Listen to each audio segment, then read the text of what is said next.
읽겠습니다. 로마서 1장 24절에서 32절까지 합독하겠습니다. 그러므로 하나님께서 저희를 마음의 정욕대로 더러움에 내어버려 주사 저희 몸을 서로 욕되게 하셨으니 이는 저희가 하나님의 진리를 거짓 것으로 바꾸어 피조물을 조물주보다 더 경배하고 섬김이라. 주는 곧 영원히 찬송할 이시로다. 아멘. 이를 인하여 하나님께서 저희를 부끄러운 욕심에 내어버려 주셨으니 곧 저희 여인들도 순리대로 쓸 것을 바꾸어 영리로 쓰며 이와 같이 남자들도 순리대로 여인 쓰기를 버리고 서로 향하여 음욕이 부릴 듯하며 남자가 남자로 더불어 부끄러운 일을 행하여 저희의 그릇됨에 상당한 보응을 그 자신이 받았느니라. 또한 저희가 마음에 하나님 두기를 싫어하며 하나님께서 저희를 그 상실한 마음대로 내어버려 주사 합당치 못한 일을 하게 하셨으니 곧 모든 불의, 추악, 탐욕, 악의가 가득한 자요, 시기, 살인, 분쟁, 사기, 악독이 가득한 자요, 수군수군하는 자요, 비방하는 자요, 하나님의 미워하신 자요, 능욕하는 자요, 교만한 자요, 자랑하는 자요, 악을 도모하는 자요, 부모를 거역하는 자요, 우매한 자요, 배약하는 자요, 무정한 자요, 부자비한 자라. 저희가 이 같은 일을 행하는 자는 사형에 해당한다고 하나님의 정하심을 알고도 자기들만 행할 뿐 아니라 또한 그 일을 행하는 자를 옳다 하느니라. 아멘. 기도하겠습니다. 하나님 아버지, 오늘 또 말씀이 역사하는 시간이 되게 하시고 성령께서 능력으로 강권하는 시간이 되셔서 우리의 마음속 깊은 곳을 찔러 쪼개주셔서 하나님의 나라와 의의 소망을 걸 수 있는 귀한 시간이 되게 하여 주시옵소서. 오직 주님을 마음 깊은 곳으로 찬양하며 영광을 돌리기를 원하오니 주께서 마땅히 일하여 주시옵소서. 예수님의 이름으로 기도합니다. 아멘. 오늘 로마서 제5강입니다. 제목은 방치하시는 하나님입니다. 지난 시간에는 이제 하나님의 진노가 임한 이유가 뭐냐 그랬더니 선악과를 따먹은 인간은 이제 그의 정체는 죽음이라고 하는 이제 그 하나님의 진노 안에 이제 묶여 있는 상황이라고 말씀을 드렸습니다. 이제 그리고 나서 이제 에덴 동산에서 쫓겨난 그 인간들의 역사가 창세기 이제 2장부터 나오는 내용이 바로 그 역사라고 말할 수 있습니다. 그리고 그 후에 이제 아담이 가인과 아벨을 낳았는데 이제 가인은 땅에서 나오는 소산으로 제사를 지내는 존재였고 아벨은 하나님이 언약하신 어린 양을 통해서 이제 그 소위 말하는 십자가라고 하는 그 언약을 통해서 하나님께 나아가는 상징으로 존재하다가 이제 가인에 의해서 아벨은 죽게 됩니다. 그러니까 결국은 이 세상이라고 하는 것은 에덴 동산에서 쫓겨난 바로 그 현장이 바로 세상인데 그 세상에서 지배하는 존재는 아벨이 아니고 가인입니다. 가인이 아벨을 죽이는 내용을 보면 이제 육신의 세상이 있고 영의 세상이 있는데 이 육신의 세상에서는 영에 있는 존재를 인정하지 않는 어떤 그런 구조를 가지고 있고 또 영적인 세계에서는 이 육의 세계와는 적대적 관계를 가질 수밖에 없는 그런 구조로 만들어져 있다는 거예요. 그것이 바로 예수님이 오셔서 이제 요한복음 설교를 하실 때 그런 말씀하셔요. 세상이 너희를 미워하거든 세상이 너희보다 나를 먼저 미워하였다. 이 구조가 그렇게 생겼다는 거예요. 구조가 영적인 세계와 육적인 세계의 이 현장이 어떻게 충돌하고 또 어떻게 승리를 이제 영적인 세계에서 승리라고 하는 것과 육적인 세계에서 승리라고 하는 것이 어떻게 규명이 되는가 그런 내용을 이제 말씀을 하신 것입니다. 그러니까 이제 성경에서 나오는 이야기는 무조건 영적인 이야기를 이제 중점으로 봐야 된다 하는 것입니다. 그래야 이제 욥 같은 사람의 인생을 이해하는 거예요. 육신적으로 동방의 큰 자요 존경받던 존재가 어느 날 갑자기 재산이 다 날아가고 자식들이 다 죽고 아내가 떠나고 친구들이 조롱하는 존재로 살게 되는 그 욥의 일생을 통해서 과연 성경은 뭐를 지금 말하려고 하는가 그것을 우리가 포착해야 한다는 거예요. 욥을 통해서 야, 육은 아무것도 아니야. 버려도 되는 거고 육적인 인생에서 주어지는 어떠한 일이라고 할지라도 그것은 영적인 것에 비하면 아무것도 아닌 거야 라고 가르쳐주는 게 욥기 이야기란 말이에요. 그렇기 때문에 이제 에덴 동산에서 쫓겨난 그 인간들이 이제 오늘 내용을 보면 이제 그게 힌트가 나와요. 하나님을 버렸다는 거예요. 하나님을 마음에 두기를 싫어했다. 그래서 하나님이 없는 인간들이 어떻게 살아가는가 봤더니 이제 이렇게 살아간다는 거예요.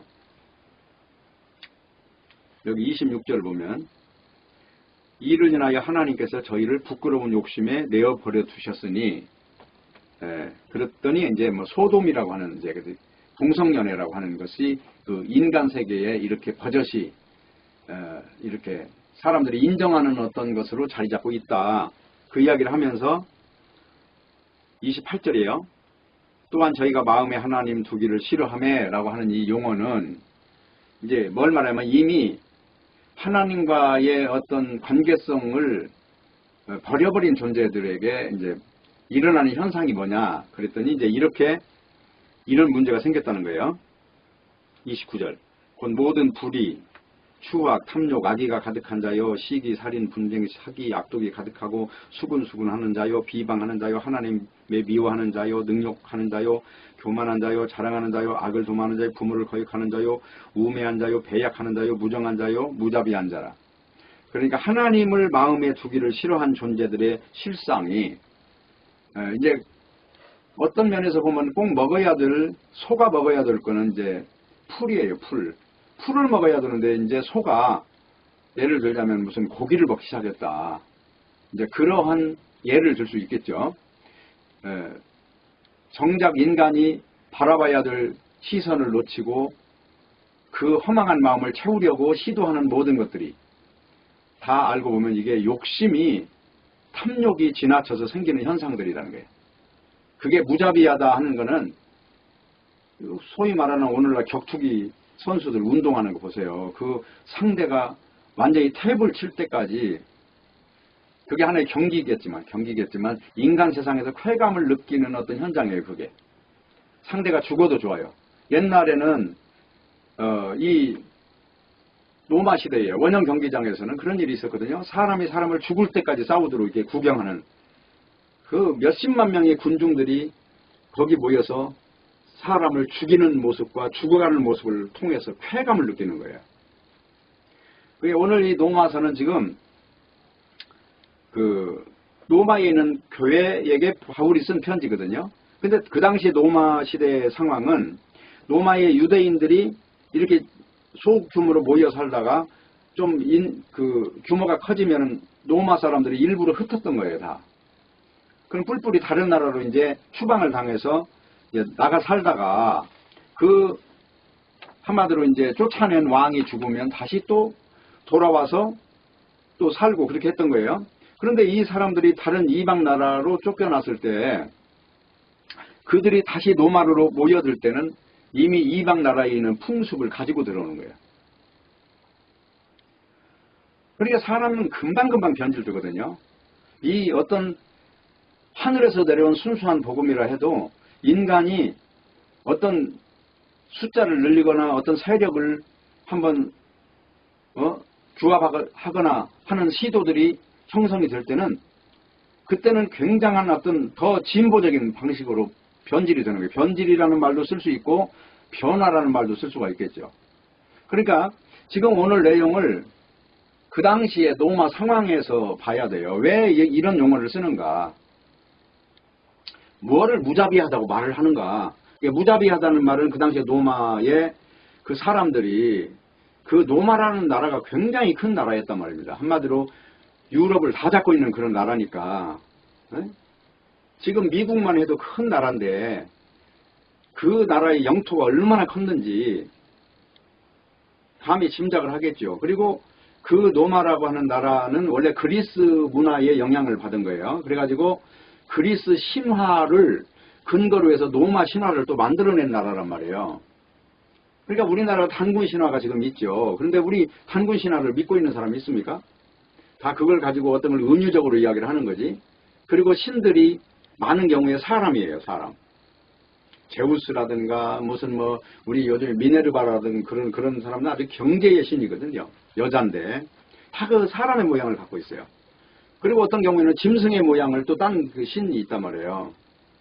근데 그걸 우리나라 단군 신화 같은 경우에는 무슨 뭐 곰이 나중에 사람이 됐다 그래가지고 그 내용을 보면 무슨 쑥을 먹고 또 마늘을 먹고 사람이 됐다 뭐 그런 말이 있는데 이제 그런 과정은 당시에 이제 하늘에서 내려온 민족이라고 믿는 존재가 있었어요. 그게 우리 고조선의 우리 대한민국 지금 이 고조선의 역사관이란 말이에요. 근데 그 당시에 이 땅의 신이 이제 곰이었을 때 그 사람들하고 결혼을 했다는 거죠. 그게 우리나라 단군 신화 같은 경우를 들어보면.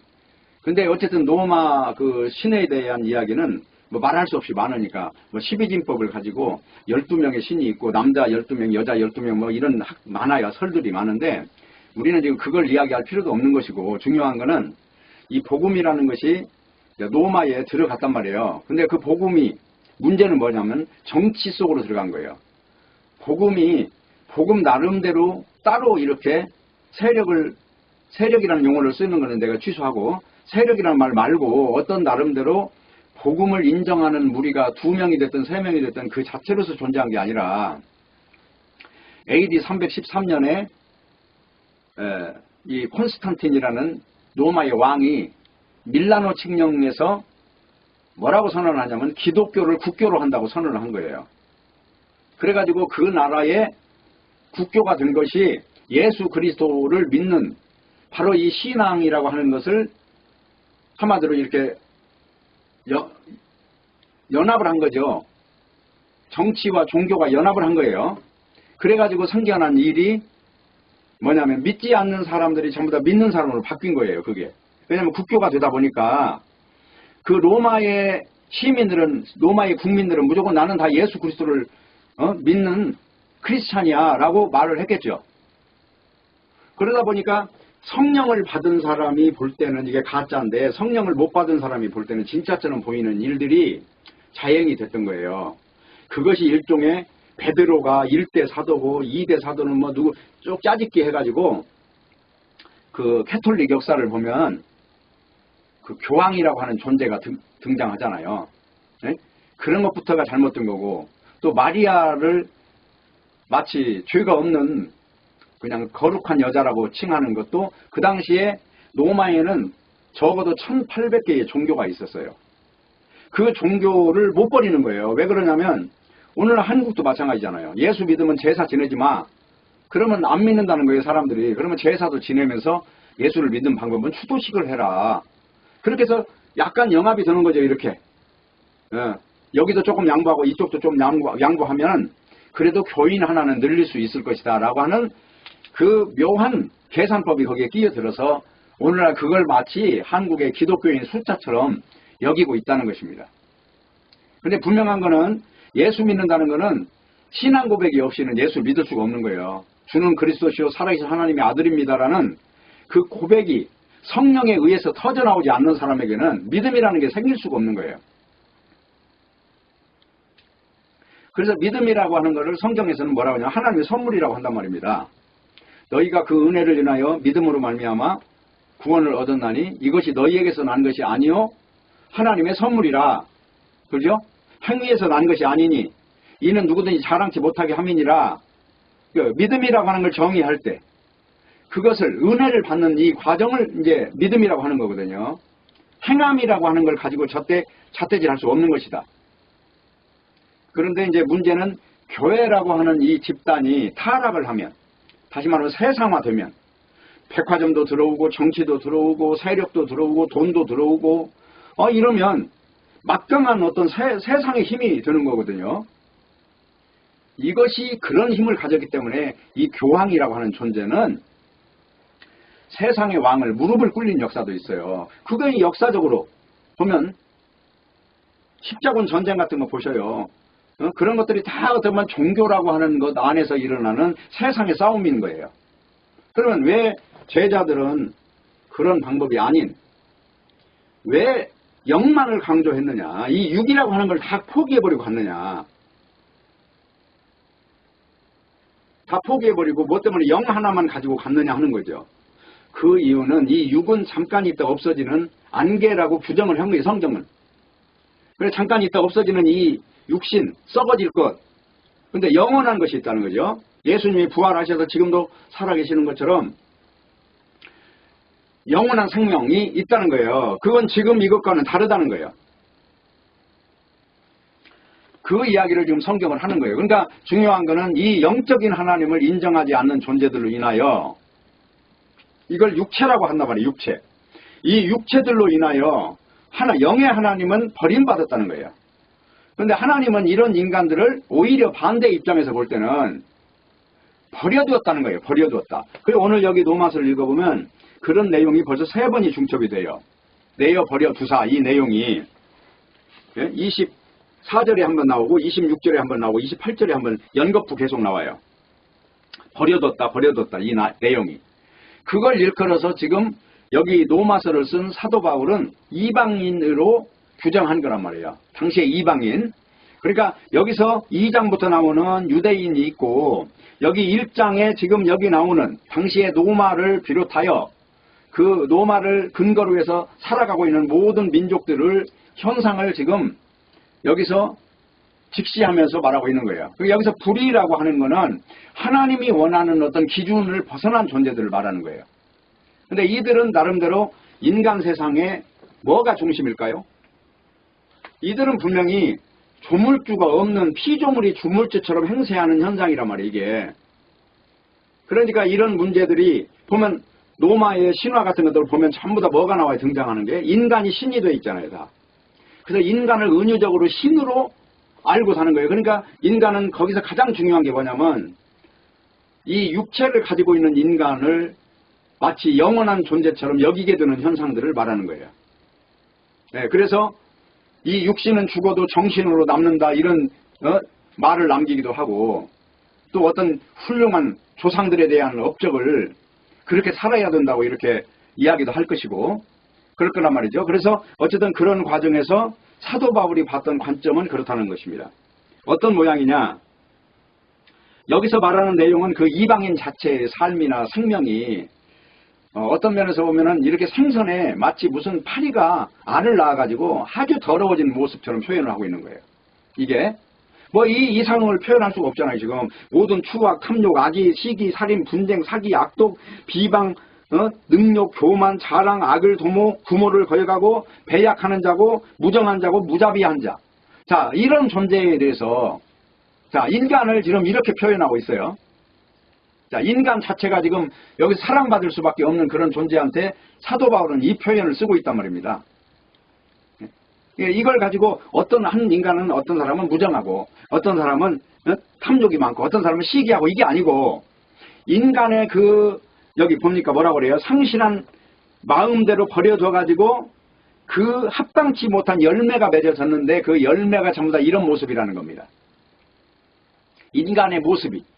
그러니까 어쩌다가 이런 일을 한 번 한 존재로 말하는 게 아니라 그들의 본성이 그들의 내면 속에 있는 꿈틀거리고 있는 그 욕망이 전부 다 이러는 거라는 거예요. 사촌이 돈을 사면 배가 아프고 내가 1등을 못하고 2등을 하면 그냥 억울해서 못 살고 막 이런 현상들이 다 똑같이 지금 연결되어 있는 거잖아요. 이게 지금 인간의 모습이다 하는 거예요.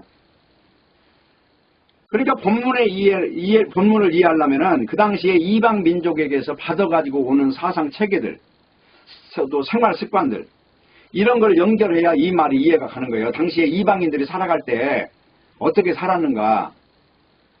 심지어는요, 무슨 뭐 이렇게, 짐승을 잡아먹을 때, 성경에 보면 개 같은 걸 먹지 말라고 그러잖아요. 근데 이방인들은 개를 잡아먹을 때도 그냥 먹은 게 아니라 산채로 매달아 놓고 살아있는 살을 베어서 구워 먹고 그랬어요. 그 인간, 그 이방인의 삶의 그 하나의 단 면목을 보자면 그렇게 했단 말이에요. 얼마나 그들이 사는 게, 한번 우리가 상상해 보라고요. 어떤 인간이라고 하는 것이 자기를 유지하는데 이게 유지비가 그렇게 돈이 많이 들어간다는 차원이 아니라 그 유지비 자체가 예를 들어 격투기 선수라면 그 사람은 힘이 어쨌든 세서 많은 사람을 이겨야 될 거 아닙니까? 그래서 어떤 농구 선수는 그 힘 에너지를 보충하기 위해서 절기마다 뱀을 먹었다는 사람도 있어요. 우리 한국에 현재 살아있어요. 응? 왜냐하면 그 에너지를 유지하기 위해서. 그러니까 인간의 그 명성과 자기 기반을 유지하기 위한 그 노력은요, 그 감히 인간이 말할 수 없을 만큼 그 굉장한 어떤 그 안에 희생이 있는 거고, 남이 따라갈 수 없는 그런 그 노력이 있는 거예요. 그런 거를 여기는 다 조유로 표현하고 있단 말입니다. 그러면 여기서 중요한 내용은 뭐냐? 사람들은 하나님의 영광을 이제 썩지 않는 영광인데 인간이 그 영광을 썩어질 것으로 바꿨다는 거잖아요. 그것 중에 하나가 신의 이름을 사람의 이름하고 바꿨다는 거예요. 사람의 이름하고. 또 어떤 경우에는 날아다니는 독수리나 뭐 사자나 이런 걸로 바꿨다는 거예요. 그래서 그걸 박수를 보내고 그렇게 살기 위해서 마치 미국은 피플테리어, 뭐 미국의 특공대 어떤 데는 심볼 마크가 피플테리어예요. 한 번 물면 놓지 않는다. 우리 지금 한국도 다 나름대로 어떤 나무나 꽃이나 새 같은 걸 가지고 자기 단체의 어떤 심볼 마크로 사용하고 있습니다.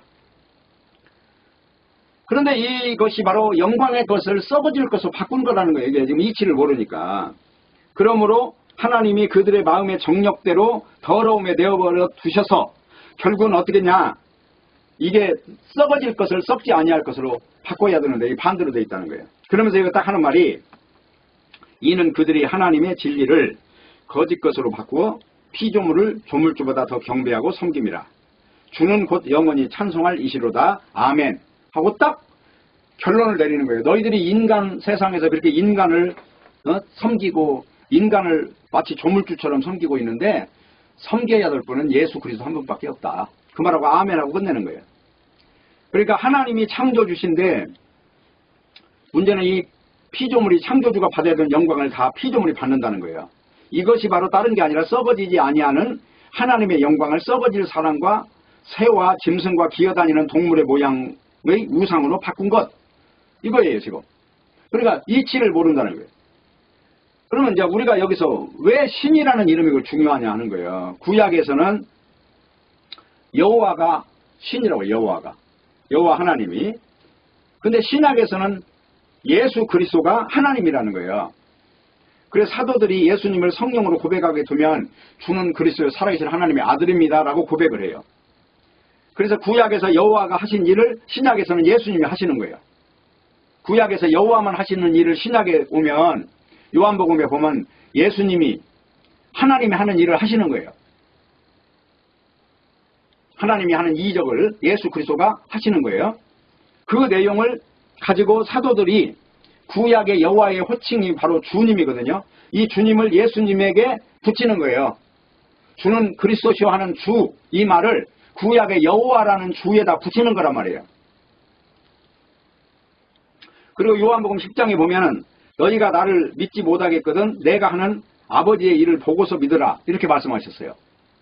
그러면 아버지가 구약에 뭘 하셨어요? 죽은 자를 살리셨잖아요. 예수님이 바로 신약에 오셔서 구약에 하나님이 하신 일을 그대로 하신 거란 말이에요. 죽은 자를 살리고 문둥병자를 고치고, 문둥병자를 언제 고쳤어요? 나아만 장군을 고치잖아요. 선지자를 통해서. 그와 같이 예수 그리스도가 직접 역사하셔서 구약의 여호와 하나님 주님이 하시는 일을 그대로 하신 거다 그 말이에요. 그래서 아들을 믿는 자에게 영생을 준다는 말은 구약의 주님을 믿는 자와 똑같이 취급해 주겠다는 거예요. 구약의 여호와만이 하실 수 있는 영생을 주시는 일을 바로 예수 그리스도가 선포하는 거란 말이에요. 오늘 구원이 이 집에 이르렀다 그 말은 이 집에 영생이 이르렀다 그 말이에요. 구원이라는 말은 내가 병 걸렸다 고쳐지는 게 아니고 이 죽을 수밖에 없는 이 육신에서 영원한 생명으로 갈아타는 것을 구원이라고 한다 그 말입니다.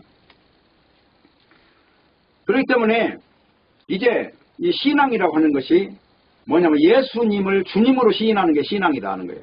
근데 오늘날 많은 경우에 보면 저 누굽니까? 미국의 유명한 유타주를 잡고 있는 사람들이 있어요. 마릴성도, 예수 그리스도 마릴성도 그 믿는 몰몬교 있죠? 몰몬교 같은 경우는 예수님을 신으로 인정을 하지 않습니다. 또 여기 무슬림도 마찬가지예요. 지금 인도네시아 거기 다 믿는 그 무슬림 있죠? 그 사람들도 예수님을 신으로 인정을 하지 않아요. 그냥 인간 중에 하나, 선생 중에 하나 정도로 인정을 한다. 여호와 증인들도 예수님 인정하지 않습니다. 그러니까 중요한 것은 오늘 본문의 말씀에 우상숭배라는 말 자체가 인간 중심의 이 시선을 가진 자는 전부 다 우상숭배자가 되는 거예요. 왜 그러냐? 그거는 에덴 동산이 뭔지를 모르는 사람이에요. 성령을 받아본 적이 없어요. 성령을 받으면 반드시 요한복음 14장 같이 된다니까요. 자, 요한복음 14장 볼게요. 성령을 받은 사람은 무조건 이렇게 될 수밖에 없다. 17절. 저는 진리의 영이라 세상은 능히 저를 받지 못하나니 이는 저를 보지도 못하고 알지도 못함이라. 그러나 너희는 저를 아나니 저는 너희와 함께 거하시며 또 너희 속에 계시겠습니다. 이분이 누구냐면 진리의 영이신 성령을 말해요. 성령을 받으면 어떤 일이 생겨요? 아버지도 알고 아들도 알고. 그래서 이렇게 되는 거예요. 20절. 그날에는 내가 아버지 안에 너희가 내 안에 내가 너희 안에 있는 것을 너희가 알리라. 바로 이렇게 아들 안에 바로 창세 전에, 그러니까 이 내용은 지난번에 읽었죠. 잠언 8편 한번 잠깐 다시 볼게요. 잠언 8편을 보시면 8장을 보시면 자 볼게요. 22절. 여호와께서 그 조화의 시작 곧 태초에 일하기 전에 나를 가지셨으며 만세전부터 상고부터 땅이 생기기 전부터 내가 세움을 입었나니 30절. 내가 그 곁에 있어서 창조자가 되어 날마다 그 기뻐하신 바가 되었으며 항상 그 앞에 즐거워하였으며 사람이 거처할 땅에서 즐거워하며 인자들을 기뻐하였었느니라. 지금 이분이 예수님이란 말이에요. 창세 전에 예수 그리스도가 이 땅에 오셔서 하나님 나라를 건설하신다는 내용이 바로 하나님과 아들이 언약하신 거예요. 이건 인간의 언약이 아니고 신의 언약이에요. 이게. 이 언약을 통해서 지금 신약성경에 예수님 오셨잖아요. 예수님 오셔서 이제 예수님이 하시는 말씀이 제1성이 뭐예요? 이 땅에 오셔서 하시는 말씀이 나는 죽으러 왔노라 이거예요. 십자가의 죽으심으로 죽음이라고 하는 것을 없애는 일이 메시아가 하는 일이란 말이에요. 그래서 예수 그리스도 안으로 들어가면은 영생의 생명을 주신다는 것이 그 하나님의 언약이다. 그래서 중요한 것은 우상숭배라고 하는 것은 딴 게 아니고 인간이 중심에 있는 사상 체계가 우상숭배다 하는 것입니다. 하나님을 떠나서 자기 자신을 하나님으로 여기고 있는 것. 그래서 우리 안에 나만 바라보라 나를 사랑해라 하는 모든 것들 다 우리 인간들은 그렇게 살아가고 있잖아요. 바로 이것들이 전부 다 하나님을 버린 인간들의 현상이라 하는 것입니다. 이것이 이제 좀 더 소급해서 나가면 부모님, 선생님, 형제, 우리 주변에 있는 모든 어떤 사회력 중에서 나에게 유리함을 줄 수 있는 모든 어떤 것들을 겨냥하는 것들이 전부 다 우상숭배예요. 그러니까 성경에는 왜 고난을 받으라고 하느냐. 편하게 사는 것이 성경적인 게 아니에요. 고난을 받고 그 고난 중에서 하늘나라를 볼 수 있는 눈이 열리게 하는 것. 이게 바로 하나님의 뜻이란 말이에요. 그래서 중요한 거는 왜 이걸 내버려 두셨느냐 그랬더니 지옥이라고 하는 것을 계속해서 가르쳐 주는 거예요. 지금. 지옥의 현상은 어떻게 생겼는가. 왜 그렇게 잔인한가. 잔인해도 만족을 못 하잖아요. 인간들이. 하나 가지면 둘 가져야 되고 둘 가지면 10 가져야 되고 오히려 부자들이 더 무섭고. 그 이유는 뭐냐면 그 정욕, 탐욕, 이 에덴 동산에 쫓겨난 인간의 어떤 현상들이 전부 다 이게. 그러니까 창세기를 잘 보면요. 이 왜 뭐 때문에 전쟁이 났는가 이것도 보면 이게 하나님께서 거룩한 언약을 줘갖고 만든 어떤 셈의 후손이나 셋 족속 이런 사람들이 아니고 가인 족속들이 거기가 다. 땅에서 나오는 소산을 가지고 승부를 내는 자들. 그런 자들이 만들어내는 게 다 전쟁이라니까요. 그래서 창세기 한번 읽어볼게요. 뭐 때문에 이제 이런 문제가 왔는가. 창세기 한 4장 정도 한번 보세요. 4장을 보면은 무슨 말이 나오냐면 이렇게 나옵니다. 4장에서 중요한 것이 아담이 그 1절 아담이 그 안에 하와와 동침함에 하와가 잉태하여 가인을 낳고 이르되 내가 여호와로 말미암아 등남하였다 하니라. 그가 또 가인의 아우 아벨을 낳았는데 아벨은 양치는 자였고 가인은 농사하는 자였더라. 세월이 지난 후 가인은 땅의 소산으로 제물을 삼아 여호와께 드렸고 아벨은 자기도 양의 첫 새끼와 그 기름으로 드렸더니 여호와께서 아벨과 그 제물은 연락하셨으나 가인과 그 제물은 연락하지 아니하신지라. 그렇죠? 자, 여기에서 두 가지 제사가 나와요. 하나는 가인의 제사, 하나는 아벨의 제사. 아벨의 제사는 하나님의 언약이 들어있는 가죽 옷의 제사를 지낸 거고, 아벨은 가죽 옷의 제사를 지낸 거고, 가인은 땅의 소산을 가지고 제사를. 여기 땅이라고 하는 거는 다른 말이 아니라 에덴 동산에 쫓겨난 대명사를 땅이라고 해요. 이걸 가지고 예를 들자면 노력을 해서 내가 딴 사람보다 더 훌륭하게 살아서 하나님께 나아가고자 하는 모든 자들이 어떻게 보면 이게 무화과 나무 옷을 입고 나아가는 행위란 말이에요. 가죽 옷을 지어 입히실 하나님을 모르는 이 존재들이 방향이 이렇게 설정이 되어 있습니다. 그래서 이 사람들은 어떤 자손들이 이제 번성하느냐 하면은 여기 보세요. 4장 16절. 가인이 여호와의 앞을 떠나 에덴 동편 놋 땅에 거하였더라. 그랬더니 이제 여기 뒤에 쭉 보면은 18절. 에녹이 이랏을 낳고 이랏은 무우야를 낳고 무우야는 무두사를 낳고 무두사는 라멕을 낳았더라. 그러니까 라멕 이거를 쭉 밑으로 내려보세요. 이 사람이 이제 결혼을 했어요. 라멕이. 그래서 하나는 아다고 하나는 실라예요. 근데 22절 보세요. 실라는 두발가인을 낳았으니 그는 동철로 각양 날카로운 기계를 만드는 자요. 두발간의 누이는 라마였더라. 라멕이 아내들에게 이르되 하면서 죄벌이 중하더라. 왜 인간들이 이렇게 사람을 죽이는 전쟁 현장을 만들었는가? 왜 어떤 경쟁의 세계로 돌입하게 됐는가? 이런 원인이 여기서부터 나오잖아요. 지금. 그러면서 죄가 여기 앞에 보면은 가인은 7배인데 자기는 77배라고 고백을 해요. 네? 그만큼 인생살이가 이게 성경적으로 지금 예언을 쓰는 사람이 말하는 거니까 얼마나 정확하겠냐고요. 그러니까 이런 현상들이 벌어진 것이 이 지구의 일이란 말이에요. 그리고 바로 이런 문제를 소급해서 보면 뭐가 이게 딱 남습니까? 구조가. 경쟁의 구조가 남잖아요. 네?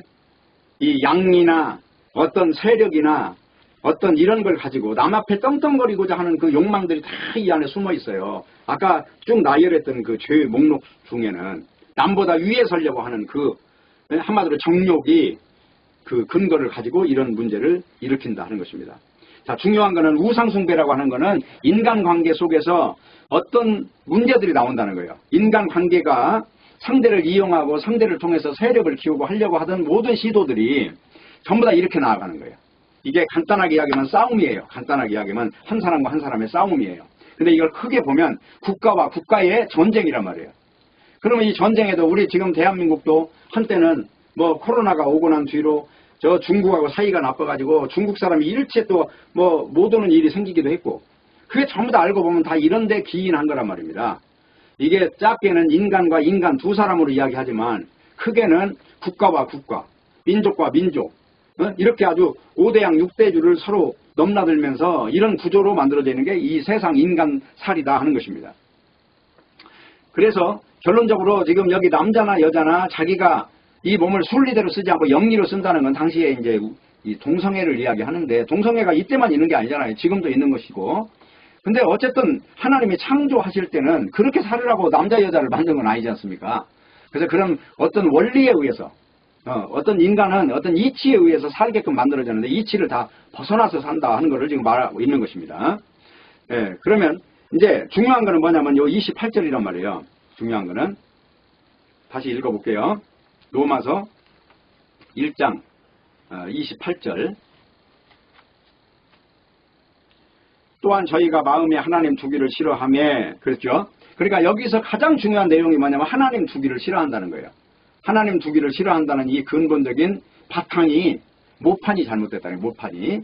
그래서 인간들이 바로 이런 그 하나님을 섬기는 마음이라면 이치를 순응할 텐데, 다시 말하면 너희가 인생을 살면서 이 육체라고 하는 거는 저주받은 후유증이니까 십자가를 지고 자기를 부인하고 따라와야 된다 하는 예수님의 말씀이 이게 어떤 이치를 가지고 하시는 말씀일 거 아닙니까? 인간은 자기를 부정해야 되는 거지 자기를 긍정하면 안 된다는 것입니다. 네, 그 원초적인 죄의 뿌리가 바로 하나님 두기를 싫어하는 거예요. 에덴 동산에서 일어난 이 일이 뭐냐? 나도 하나님처럼 되겠다는 거잖아요. 그래가지고 선악과를 먹은 거죠. 그래서 모든 인간이 전부 다 하나님이 되기를 원하는 거예요, 지금.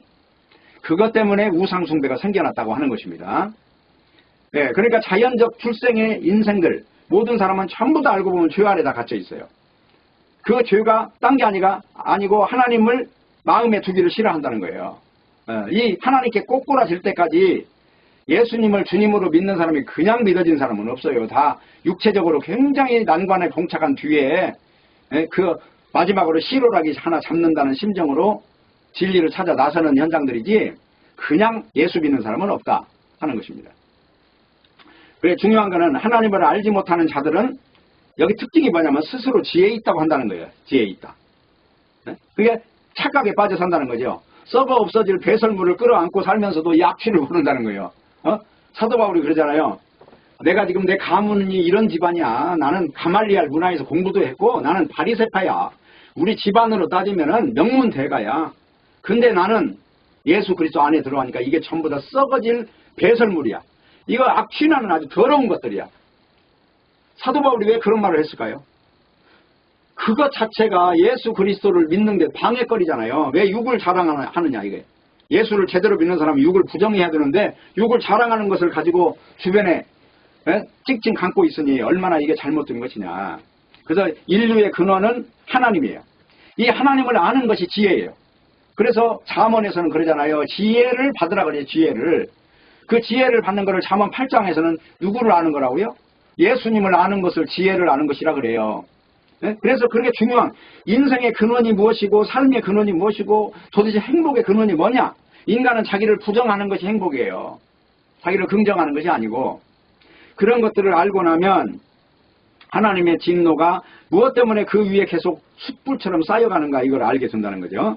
마음에 하나님 두기를 싫어하므로 하나님이 상실한 마음대로 내버려 두셔서 합당하지 못한 열매를 맺게 되는 것이다. 중요한 것은 예수 그리스도를 믿고 나면 성령의 열매가 맺혀요. 성령의 열매는 사랑과 희락과 화평과 자비와 양성과 충성과 온유와 절제니 이런 것은 그 말 법이 없어요. 예수 믿는 사람 진심으로 사랑이 몸속에 이입이 된 사람은요 남을 살리는 쪽으로 눈을 열지 죽이는 쪽에는 감히 상상도 못하는 거예요. 예수 그리스도를 주님으로 믿는 사람의 삶의 방식이 그렇다는 것입니다. 그래서 중요한 것은 오늘 결론을 좀 말하고 싶은데 바울은 모든 인간은 지금 죄인이라고 지금 아예 규정하고 있는 거예요. 하나님의 진노에서 벗어날 수 없다고 지금 강조하고 있어요. 지금 이렇게 살고 있는 이 모든 인간들에게 뭐가 하나 왔냐 그랬더니 복음이 찾아왔다는 겁니다. 지금 이런 존재들 위에 여기는 지금 이방인이고 요 뒤에는 유대인이에요. 2장부터 나오는 거는. 여기 2장 1절 보세요. 그러므로 남을 판단하는 사람아 물론 누구든지 네가 편개치 못할 것은 남을 판단하는 것으로 네가 너를 정죄한 것이다. 그러면서 지금 여기는 유대인들을 일컬어요. 그러니까 로마서 1장에는 이방인들이 다 이런 죄 아래 있다는 걸 지금 말하고 있고 또 2장에는 유대인들이 지금 너희들도 똑같은 사람이다. 그렇게 규정해서 말하고 있어요. 그러면서 하나님의 의가 왔다. 이제 하나님의 의가 왔으니 너희들이 하나님의 의를 잡을 거야? 너희들의 방식대로 살아갈 거야? 라는 질문을 하는 거예요. 그러니까 지금 이러한 상황을 인간들의 현재 모습으로 표현하고 있는 것입니다. 그리고 예수 믿었다고 해서 이게 다 금방 없어지는 게 아니에요. 죽을 때까지 우리 육신을 가지고 있는 동안에는 이 습관이라고 하는 게 끈질기게 우리 속에 이 육체 속에 자리 잡고 있습니다. 그럼에도 불구하고 예수 그리스도가 십자가에서 다 이루었다고 하는 이 한마디를 믿으면 그 오른편 강도와 같이 주님의 나라에 이르실 때에 나를 기억하소서 하는 이 한마디의 그 기도 소리를 듣고 예수님이 오늘 네가 나와 함께 낙원에 있으리라고 선언하는 것처럼 지금 현재는 신분이 강도의 신분일지라 할지라도 예수 그리스도는 구원하지 못할 사람이 없다고 하는 거예요. 성경에는 이 간음하다 잡힌 여자, 강도, 무슨 세리 이런 사람을 등장시켜서 예수 그리스도의 이름 안에서 은혜를 입은 존재로 요한복음에 보면 간음하다 잡힌 여자를 예수님이 그러잖아요. 너희들 중에 죄 없는 자가 먼저 치라. 아무도 못 치고 다 돌을 놓고 돌아갔어요. 그때 예수님이 너를 치려 하던 자들이 어디 있느냐. 그때 산발한 여인이 머리를 들고 쳐다보니 아무도 없었어요. 주님 아무도 없나이다. 나도 너를 정죄하지 아니하노니 가서 다시는 죄를 범치 말라. 그 죄를 범치 말라 하는 말은 예수 그리스도의 은혜의 법 아래서 살아라 하는 것입니다. 그러니까 이 말을 이 용어를 혼돈하면 성경을 찾아볼 길이 없어요. 그래서 다시는 죄를 범치 말라 그 말 중에 나는 빛이니 비단에 거하라는 말을 먼저 하시는 거예요. 너희가 어둠 가운데 행하는 이 모든 것들과 빛 가운데 행하는 것은 경로가 다르다. 그러면서 하나님의 그 용서가 선포되는 거예요. 왜냐하면 구약 성경에 짐승이 죽으면서 이스라엘 민족의 죄가 덮어지는 것처럼 신약에서는 예수님이 단번에 한 번의 죄를 덮어버리는 그 용서의 제물이 되셔서 십자가에 죽으신 거예요. 십자가에 죽으시면서 내가 다 이루었다고 하신 그 말씀을 믿고 여러분 속에 있는 어떤 죄악도 덮어줄 수 있는 주님의 은혜 앞에 나오시기를 바랍니다. 그래서 행복을 누리고 평강을 누리고 내가 지금 있는 모습, 내 모습 이대로 어떤 모습도 하나님은 지금 진리의 영으로 온전하게 바꾸실 수가 있다는 걸 믿으시고 내가 나를 판단할 수가 없는 거예요. 하나님이 일하시는 걸 통해서 하나님이 판단하시는 거니까 그 판단에 의뢰하면서 이 신앙의 노선을 이 진리 안에서 십자가 안에서 길을 바로잡고 바른 방향을 바라보는 모든 심령들이 되시기를 진심으로 바라겠습니다. 기도하겠습니다. 하나님 아버지 감사합니다. 오늘 또 말씀을 주셨사오니 말씀과 같이 우리 속에 온전히 하나님의 의가 임하는 놀라운 사건들이 벌어지도록 축복하여 주옵소서. 예수님의 이름으로 기도합니다. 아멘.